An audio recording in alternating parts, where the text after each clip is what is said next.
پاکستان کے ایک پرانے گاؤں میں ایک سوکھا ہوا کنواں صدیوں سے پراسرار کہانیوں کا مرکز تھا۔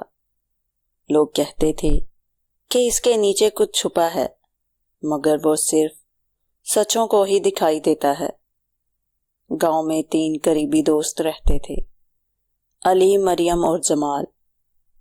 علی ہوشیار اور تجسس پسند لڑکا تھا، مریم نہ ڈر اور سمجھدار، جبکہ جمال چھوٹا مگر ہمت والا تھا۔ ایک دن علی کو اپنے دادا کی پرانی ڈائری ملی، جس میں لکھا تھا کہ کنویں کے نیچے ایک کمرہ ہے جہاں کوئی راز دفن ہے۔ تینوں دوستوں نے رات کو چپکے سے کنویں کا رخ کیا۔ وہاں پہنچ کر علی نے دیوار کے ایک پتھر کو دبایا تو نیچے اترنے کا راستہ کھل گیا۔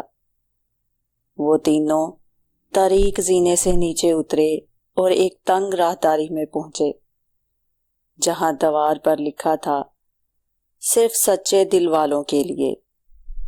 علی نے دروازہ چھوا تو وہ خود بخود کھل گیا اور دیواروں پر چراغ جلنے لگے۔ کمرے کے درمیان ایک صندوق تھا، جس پر لکھا تھا، خزانہ دولت کا نہیں، علم کا ہے۔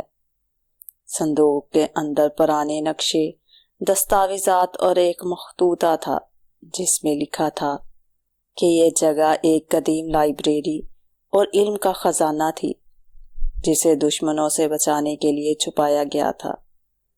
اگلی صبح وہ تینوں یہ خزانہ گاؤں کے بڑوں کے پاس لے گئے۔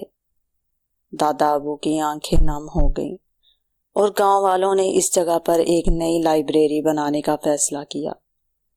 علی، مریم اور جمال کے نام ان پر لکھے گئے۔ اس دن کے بعد وہ کنواں گاؤں کی پہچان بن گیا اور سب کو سکھا گیا کہ اصل خزانہ علم، سچائی اور ہمت میں ہوتا ہے۔